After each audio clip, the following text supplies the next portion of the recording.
Ladies and gentlemen, welcome to another edition of Cults, Coffee, and Conversation. My name is Carl. And I'm Holly. I'd like to welcome you to another edition of Cults, Coffee, and Conversation. This is the fourth edition of our hashtag Cult of Evil. Is that what it was called? Ministry of Evil. Ministry of Evil.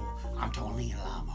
Sorry, got into a little character a little bit. Sorry. Anyway, but we hope you enjoyed the third episode of what we did. We're getting a little darker now. We're getting into the absolute muck, mire, and filth of this human being. But before we go into that, we must start doing some begging of our own, like asking for money and selling fake products. We need your stars. We need your 5 stars. Please give us 5 stars. Leave a comment. Leave something. We need some feedback, people. Anyway, we hope you're enjoying it. If you want to reach us at Facebook, we have our Facebook fan page at Colts Coffee and Conversation. Also at Instagram, Colts Coffee Convo. And then we have our Twitter machine at Colts Coffee Con 1. And of course, we do have our wonderful email, coltscoffeeconvo@gmail.com. Now, also, we do have the voicemail message system. Yes, we can do it one of two ways. We can have you go up to Anchor if you're listening on Anchor and leave a voicemail feedback right there on our page. Or you can use your voice recording device on your either Android or iPhone. You can record that and then just shoot that off to cultscoffeeconvo@gmail.com. Excellent. All right. Now it's time to do our wonderful... No. Haven't got that far yet. We still have our disclaimer we have to do. We're just normal, regular people. This is for entertainment purposes only. This is our opinions and our opinions only. And our opinions pretty much don't mean squat, but guess what? They are entertaining. Anyway, that's it. Now, before we get into our cults and our conversation, we must talk about our coffee. Holly, what are you drinking? Well, I decided to take your advice, and I tried a hot cloud foam macchiato. It was very delicious. Right? Isn't it glorious? Well, I'm not drinking that. I'm actually drinking just a straight up iced black coffee. Boo! That's all right. Gets me through the day. I did have one earlier with 2 shots and the soy milk. No, nothing. Not a fan. Soy milk is terrible. It's good in a cappuccino. Anyway, moving forward, here we are, guys. Are you ready to go down this very dark road with just Tony Alamo? I'm ready. Alrighty. Of course, it starts up in 1994. Now, the good thing is he gets convicted by the IRS for not paying his taxes. Okay. Course, the government's got to get their own. But the problem is he's still running the church behind prison, and he actually isn't running it more effectively. Now, they're mentioning in regards to the reason why is because he's been prepping the congregation, as they call it, for him to be persecuted. And so what he's saying is coming true, so therein tells he continues to be the prophet of God.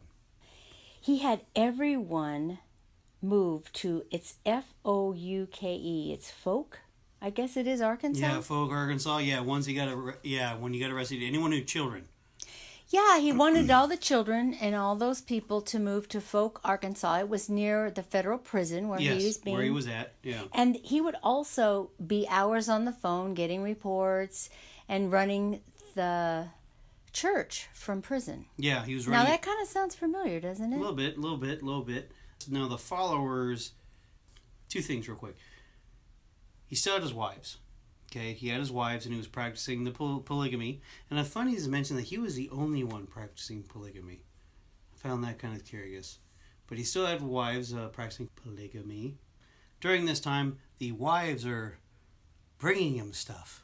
Yeah, I think they were visiting him. They were bringing him. Unfortunately, they were tasked with getting photos of the children. It was creepy. Yeah, very creepy.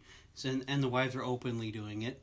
Well, because if Tony said to do it, it was of God because he's the prophet. Right. Now, this is where we get into more detail with some of the people we've seen throughout this entire show, not knowing what the real story behind is. You just say just church follower or former member.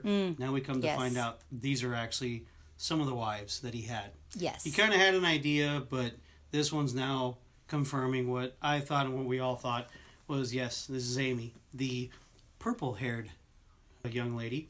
She was picked out of the pictures. Yes, she was picked out of the picture. She was there. He was most of her life, at the beginning of her life, he was in prison. I think he was in about 6 years. Yeah, I think it was 6 years.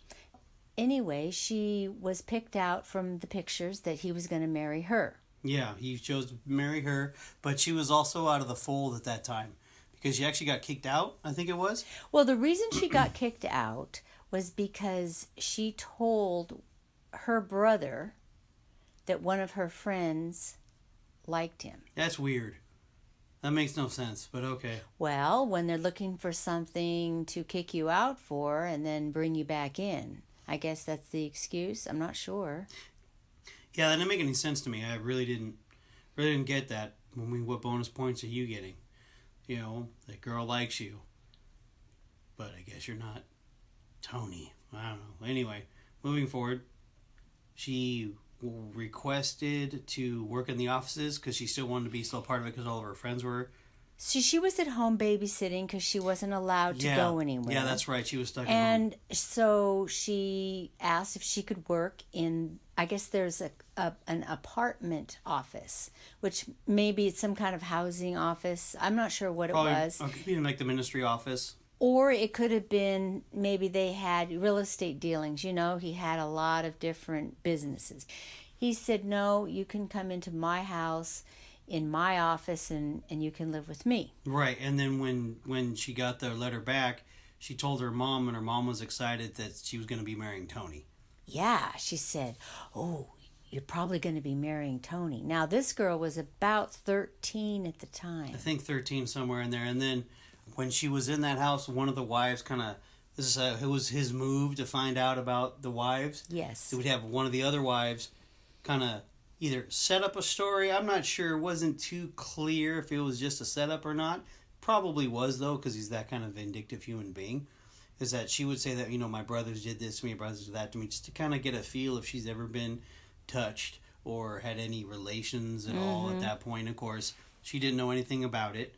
Come to find out that he was to marry her because she didn't know anything about it. They talk about Tony Tony ends up getting released. Oh, but we need to mention something about his condition of being released. And it has to do with Susan's body. That's correct. Being returned. That's correct, yes. Susan's body was still not found. Now, wait. Carl, how long has it been? Well, 10 years now? No. 10 years? Well, she passed away in 84. No, 82. 82. And he got out in like 98, 97, 90, I don't know, 90, the late 90s? I forgot. Well, let's face it, it was... It's a decade.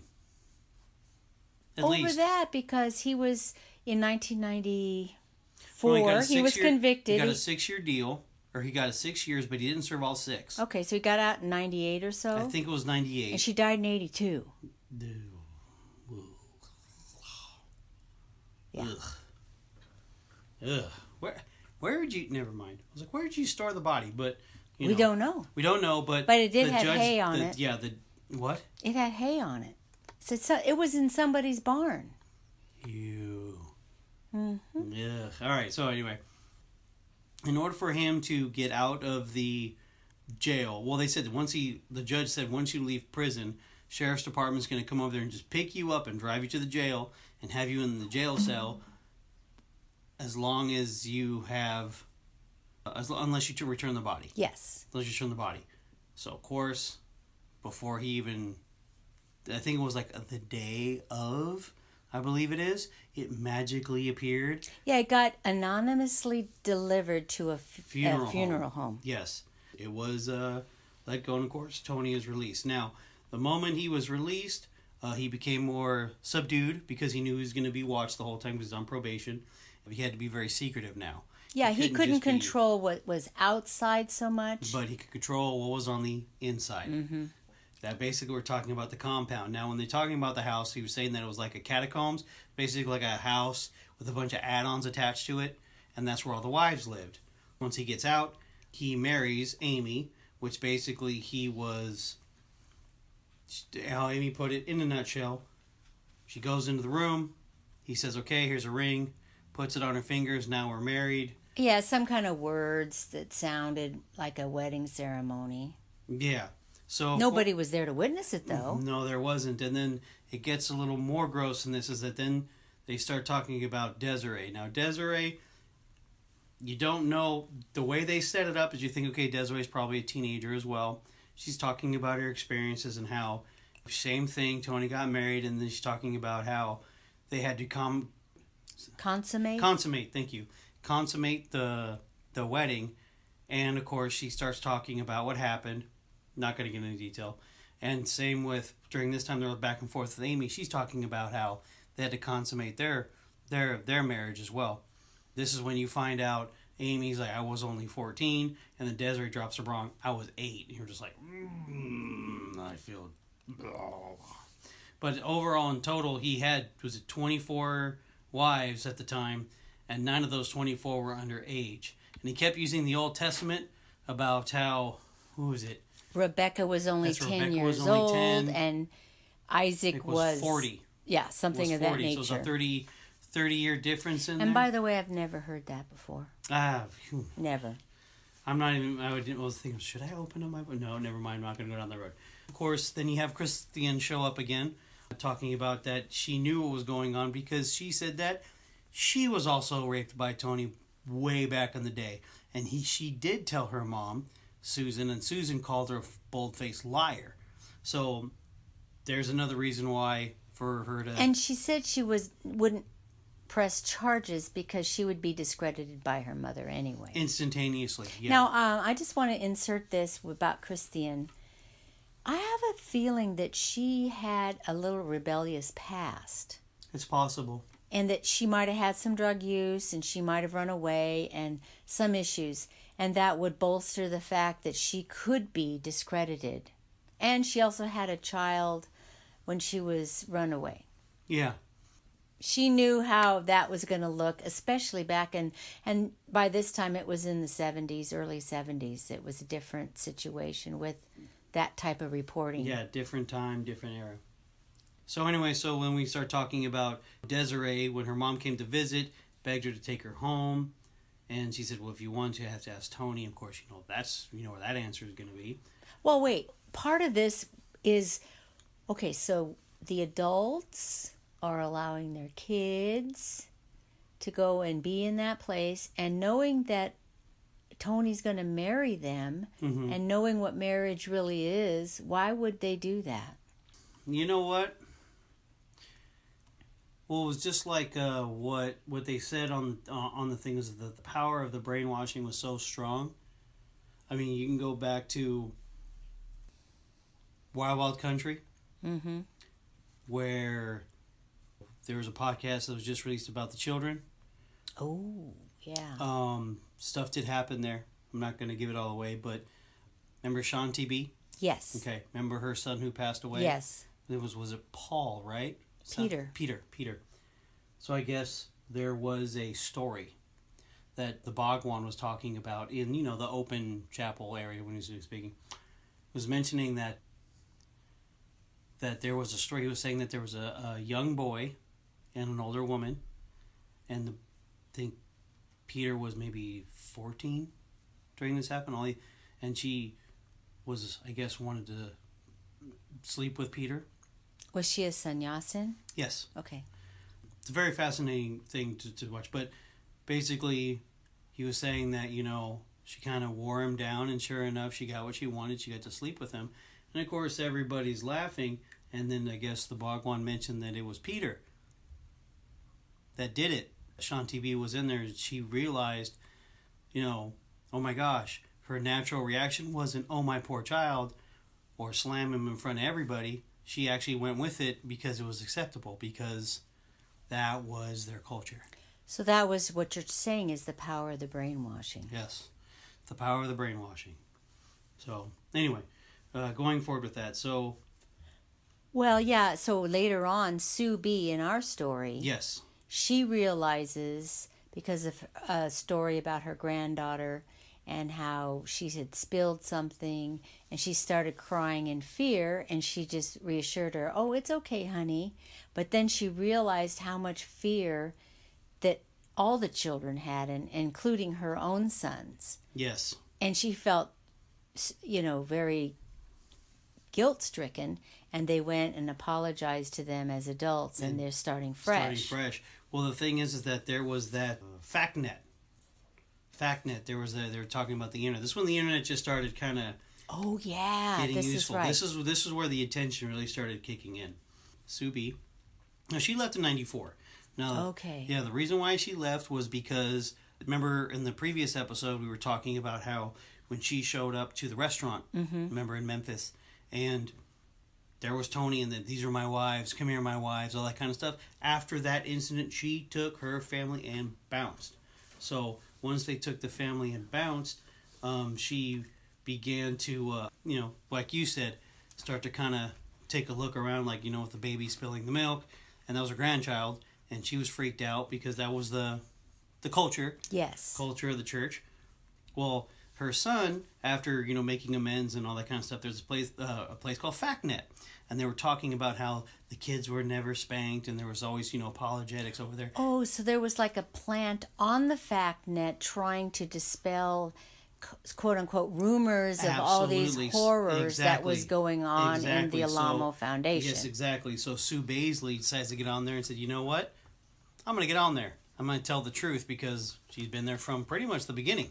Oh, yeah. Yeah. So she gets on there, starts doing a little typing, and just lets everything on the blog site. But the thing is that not only was she getting on there, all the other people who'd left the Tony and Susan Alamo Foundation were getting on there. Now it's just the Tony Alamo Foundation. Susan's, of course, been removed from the name. So they're talking about it in X, little by little. Yeah. The chat, the key factors, the key words or whatever, talking about child abuse, and then the bride started coming out about how he's marrying underage girls, and of course that's just a red flag for the government at that time when they were tracking everything on the internet. Sure enough, they pretty much put the pieces together. The FBI decides to step in and try to do some little investigation. Now, this is when, during this time, Tony began messing with Desiree. The thing is, the key factor with this is when everyone found out about Desiree. Everyone as in the people in the home. In the home. In the other wives, right? The other wives. Then they started realizing that, the fog started lifting. And that's where Amy took off. And that's where she was mentioning, "You're going to give me a bus ticket. I'm done." Because there's also a place called the House of Scorn. Oh, yeah.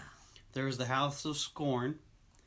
Now, during this time, when we're talking about the House of Scorn, they're talking about the abuse, especially the underage wives, where they would be raped every day, beaten by Tony, or, which I noticed, they were beaten by the older wives, the ones that were not underage. Well, it appears that Tony would get other people to do his dirty work, just like when Justin Miller got beaten. He didn't do the beating. No, he had other people, and he would tell them, "Well, if you don't do it hard enough, you're going to get beat." Exactly. So he probably used that same tactic on the older wives. Yeah, it's possible. And during this time, he showed the recordings, which are really creepy, talking about when they're 15, they've had sex at least 10, 15, 20, 100 times already. Blah, blah, blah, blah. Oh, yeah, they talking want more like sex than men do, and this, and that. Yeah, it's ridiculous.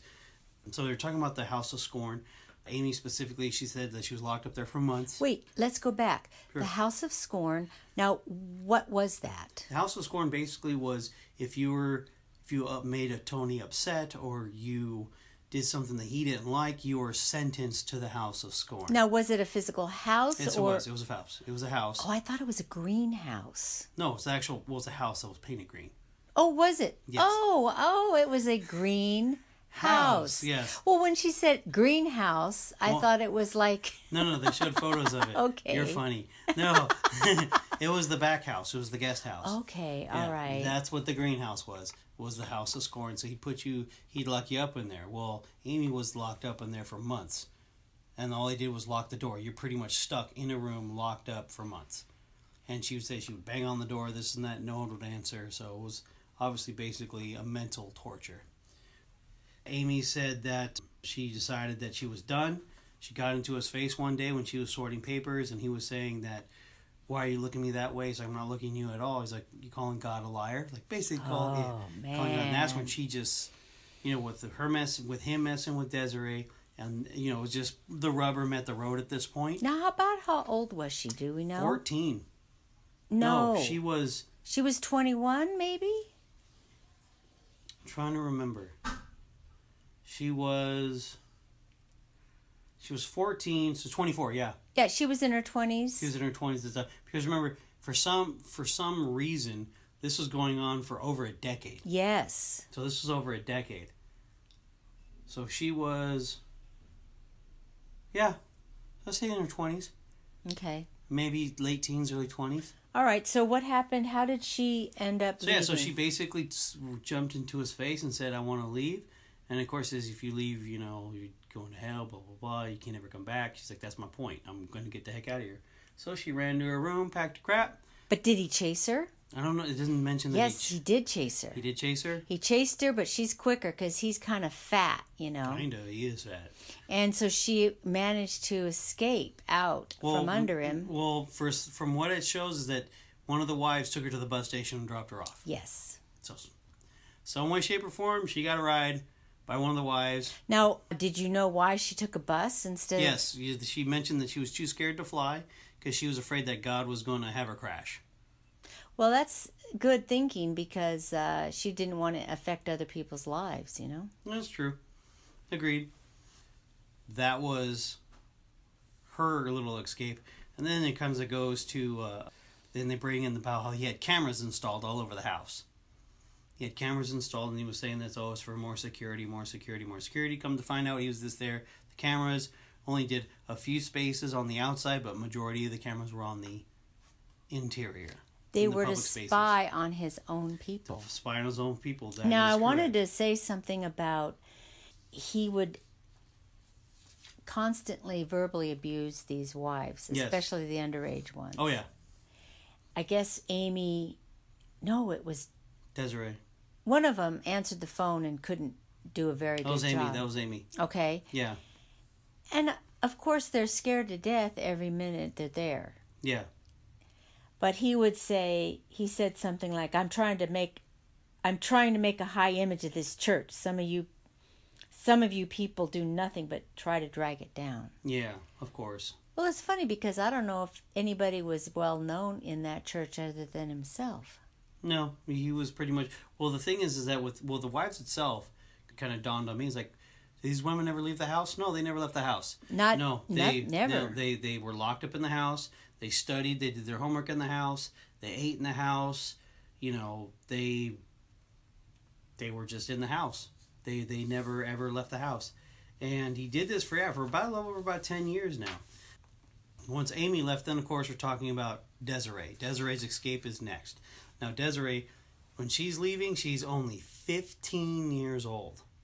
So she's been under that house since she was 8. So you can just pretty much do the math. She's been there almost half her life already under that. So, of course, she says that she left in the middle of the night dodging security cameras and the guards and just left with the clothes on her back and her school books.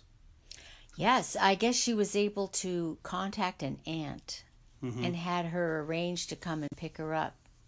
I'm sure this aunt knew something was up. Oh, of course. Of course. Well, the thing is that what happened was once Desiree left, word got out that 2 of the wives have left, and that's when the FBI stepped in and said, okay, now we have... Yes, they wanted to talk to them to find out. And what did they find out from... Well, Amy decided not to speak at all. Right. So it was Desiree who started to speak. Desiree did everything, for the most part. Desiree, she didn't want to say anything either, but then she said, hey, you can save your sister from all this. And she goes, that was all she needed to hear. So she said, good point. So she starts to talk to the FBI, saying basically everything that we already know. Washington's at 8 years old, talked about all that, and also did mention that he did take Polaroids. He did take a lot of Polaroids, improper photos. Improper photos of the girls. Hence, child pornography. So the FBI goes, not to sound mean or weird, but they were very happy because that falls specifically under a whole different ballgame. That's literally federal jurisdiction. Yes. So they're like, okay, now we have our door just to even get a raid going. Then they talked about the story of Summer. Now, Summer was that 11-year-old child who, that was the story where he raped her on the back of a bus. She was on a trip going to Los Angeles from Arkansas, and she was raped in the back of the bus, and that was transporting minors over state lines for sex. Yes. So that was another feather in the cap of the FBI to get more involved. Now, during this time, Tony always knew that there was a raid that was going to happen.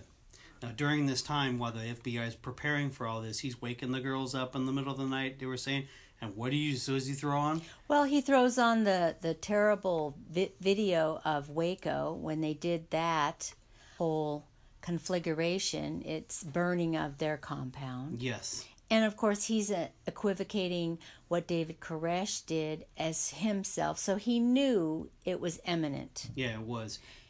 And then, of course, on his, I believe it's his birthday, September 20th, 2008, the raid happens. Now, the unfortunate problem is Tony was not there when they did the raid. He wasn't there. But they did have the opportunity to search the house when they had all the kids out.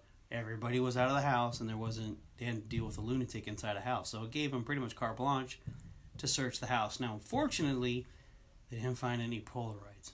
But they did find the camera, and they found film. They found the film, which is great. And the reason why they didn't find anything is because Amy said from time to time Tony would have them destroy all the evidence. So they pretty much burned everything. Oh, and then this other kind of creepy thing about him was on these Polaroids, he had a special machine that would enlarge everything. Yeah, because he had glaucoma. I know, right? He's on the run again, right? Because Tony's a runner. That's what they said. He's a runner. And, of course, they called in the news. He would always call in the news like he did last time when he was on the run. Very, very hubris of him. Well, what the FBI did find also in the bedroom, Tony's bedroom. Oh, that's right. They found Viagra. Yeah, and what was the other thing? It's ovulation tests in the Alamo's bedroom and sets of wedding rings. Yeah. Ugh. There's a lot of things we could extract out of that. I'll let you do that on your own. Yeah. Y'all are grown. Ugh. Anyway. Oh, and then all the children were removed. This is important. All the children were removed from all of the ministry's compounds, whether it's California, in Fouke, or if they still were in any of them Dyer. Were underage. Any of them. Any of them under the age of 18 were removed, and they were put in protective custody. Now, the judge said that you can get your children back if you promise to move out of the church and leave the ministry. And you leave the ministry. You leave the ministry. A lot of parents didn't do it. No, they did not. That's crazy. That's so sad. Yeah, it was more parents than not decline that offer. Mm-hmm. Yeah. So anyway, of course, Tony, since he did the last thing, back to it, he started calling the news, and of course, a lot of the former members were laughing, like really enjoyed him calling in because the news anchors were just making him feel like a fool because they just kept discarding him. Well, for instance, he would say something, and he would say something about how in the Old Testament, in the Bible, men of God would have all these multiple wives, or they would have underage girls and all this, and the lady newscaster would say, I went to Sunday school. They never taught. I was never told that. And then he would say, oh, you don't know anything about the Bible. And then one of the men broadcasters would say, okay, well, thank you, Mr. Alamo, thank you. And he would start spouting off at them. And he's like, yeah, good for you. Yeah, just kind of like he would the girls in the house or his followers, and they weren't going for it. No, that's... Yeah, so, of course, Tony's doing this on a quote-unquote secret cell phone. There's no such thing. No such thing. The FBI put a a tag on his secret cell phone. Of course, he's found in Flagstaff, Arizona, in his tour bus. Oh, was it Flagstaff? It's Flagstaff, Arizona, outside of that motel. The FBI, since they didn't find any photos, they really needed to, really wanted to convict him. So they were able to, believe it or not, convince Amy to testify against Tony. She was scared to death, but the FBI did a really good job kind of, coaching her up and letting her feel that, hey, there's nothing wrong here. You don't need to be afraid of him. You'll be fine. You'll be fine. When she signed on, the FBI at the end had a total of 5 quote-unquote brides and 20 others to testify against Tony. So this was, the tidal wave is coming. So the problem was that Desiree, young 15-year-old who's living with her aunt, called Desiree a liar, that none of this stuff ever happened. Who called her a liar? Desiree's mom. Oh, yeah. She was defending Tony to the nth degree. Right? Well, that's kind of cute, Desiree's mom, but guess what? He ended up getting guilty on all 10 counts. So he got a total of 175 years in jail. The judge decided to make sure that it's stacked on. He just stacked everything up, and he ended up getting 175 years in jail. And then when they talked about that, then they go into, which I found very odd, but they see him getting into the van and then locking him up. And they says, oh, he died in 2017. I'm like, wait, what? That's it? I thought it was over. No, they talk about how the Tony Alamo, his foundation is still up and running, which I found very, very interesting. They have the website still going. They had that undercover camera. I guess they were in New Jersey or New York. Well, yeah. So let's think about it. The first time he was in prison for 6 years for tax evasion, he ran the church, did he not? Yes. So what would be different? He would still run the church from his cell, make recordings. Obviously, they've crunched down all of that because the FBI said that they believed that it was a criminal enterprise. Yes. And they wanted to shut it down. Right. They kind of fast forward to 2012. Yeah. And he had several civil suits that were brought against him, so I guess they had to have some interviews. And some of the things that he said in these interviews is pretty unbelievable. Creepy, yeah. Tony said, I've made a lot of money in my life. Yeah. Lots of it, hundreds of millions of dollars. And how much have you made? He's asking the interviewer. And if you haven't made as much as me, then why do you keep thinking that I don't understand? Yeah. And then the interviewer says, if you have money, you're smart. He said, that's what they say. If you're so smart, how come you ain't rich? Don't you ever hear that down in Arkansas? Oh, yeah. Yeah, very arrogant. Mm-hmm. They were talking about how the legal team for ex-members, I guess they've pooled into this one law firm, has won over $1.1 billion for the children who were raped and or beaten by Tony Alamo, and they're still seizing his assets. So I'm not sure how this church is surviving unless they've reincorporated into something else. Well, they were mentioning they're the biggest congregation is still in Saugus. Oh, I know. That's like I said, within, I would say, 50 miles of where we are. Mm-hmm. Yeah, and then, of course, like I said, that undercover camera when they were in New Jersey or in New York, where they went to that private, it's like in a restaurant, I think it was. Well, yeah, one of the producers of the show, the reason she even got this on her radar was she lives in New York City. They were looking for a new project.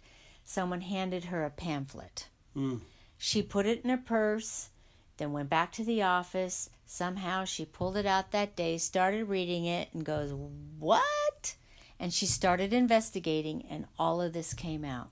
Oh, because they decided to witness hand-out flyers. And I think then that's when they sent, I don't know if it was her or some other producers, with a secret camera, and they went into, it looked like a restaurant, a very nice restaurant, for either a church service or a Bible study or something. But I kind of noticed that they looked like they had alcohol and everything else there. So, hey.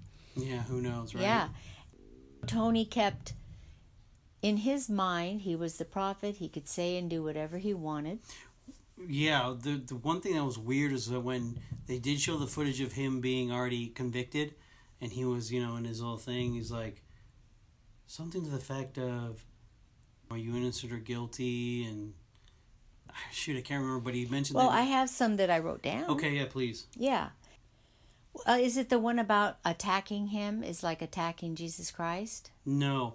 The one I was thinking of was when he said that there was 2 comments. I can't remember the first one off the vague. The other one that really stuck in his head is they go, did you just compare yourself to Jesus Christ? And he goes like this, I'm the body of it. So yeah, it was like, ugh, creepy. Mm-hmm. Yeah, the dude was pretty much... He said, they're not just attacking me, they're attacking God. That's what it is. They're attacking Christ. And they're in a lot of trouble. And so all I'm doing is agreeing with God. God, destroy them if they are not going to get saved. Yes, save them. But if they won't be saved, destroy them. Get them out of our hair. And this was in 2012. Yeah, that was when he was there doing that interview where it looks like it was through a peephole. That was kind of strange. And then you had mentioned that he kind of looked over looked over at that camera, but I don't think he knew there was a camera because it looked like it was kind of an undercover. It looked like an undercover camera. That's what it looked like. And that's where because it was like that was where he mentioned that, well, in my church, one girl's age 9 years old and she was saying this, and that. And it's like, oh, can we get married? And then he looks over right at the person. It's like, oh, creepy. But it was all over, at the end of the day. And I'm glad we're done doing this, guy. This was just nasty. It was just gross. Just slimy. I mean, the cast of characters we cover, we know they're not the greatest human beings. That's why we're covering them. But this one here, holy smokes. It's going to be very difficult when we continue going on this journey with Cole's Coffee and Conversation to find anybody that we could even compare. We don't know yet, though. We don't know, but this one definitely beats everybody. I'm sorry. Of whom we covered so far, is he not the slimiest of them all? Yes. A mile? Now, Christian said that she was glad he was dead, but part of her wished he would have suffered serving more of his prison sentence. But because he could get away with so much crap, she was glad he was dead. Yeah, because he only served, 8 years? Yeah, and then he died. He died in 2017. Yeah, so he just recently passed away. So right, a couple of years ago. Just a few years back. So one of the attorneys said that Tony was not an exceptional person. He was a dumb thug who got lucky. Yeah, agreed. And now that the cult is dead, it's still trying to raise up. Now, I'm wondering, because of this expose, if they're going to have to change the name. Maybe. I don't know. It's going to be very interesting just to be on the bleachers here and kind of take a look and see what unfolds. So, anyway, I'm done talking about this. I am done too. Okay, so just real quick shout out to Sundance. Thank you for doing this fascinating. I think it's the only word I can really describe this as a fascinating docuseries. Mm-hmm. Good job. High 5. 5 stars. Please leave us 5 stars. We like 5 stars too. I did not know about these folks at all. You knew you were aware of them a little bit. A little bit, not like this. But not like this. So that's it. We're done. Once again, let us know what you think. Give us 5 stars. Hit us up. Let us know. And on that note, good night, Holly. Good night, Carl.